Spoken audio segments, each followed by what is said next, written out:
দেখো আমগুলো ধুয়ে নিয়ে চলেছি, পরিষ্কার করে নিয়েছি, গামলাটাও ধুয়ে নিয়ে চলেছি। এবার চলো এটাতে নুন আর হলুদ মাখিয়ে দেবো।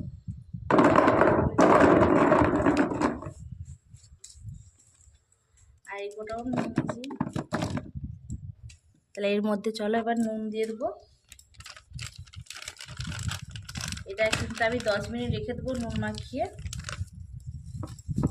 এটা সমস্ত জলটা ফেলে দিতে হবে, নাহলে আচারটা ভালো থাকবে না। ওই যে নুন মাখিয়ে রেখে দেবো, যত আমে জলটা বেরিয়ে যাবে তত ভালো।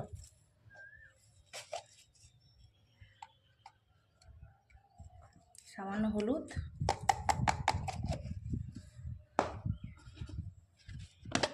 অল্প লঙ্কার গুঁড়ি দিয়ে খুব ভালো করে মেখে নেবো।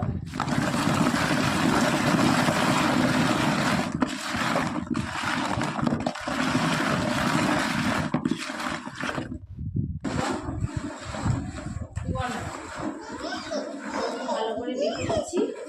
এটা কিন্তু আমি 10 মিনিট রেখে দেবো।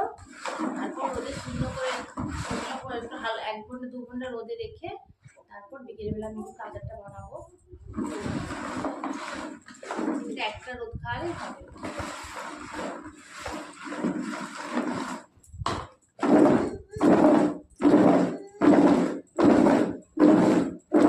আমি কিন্তু 10 মিনিট 20 মিনিটের মতো রেখে দেবো।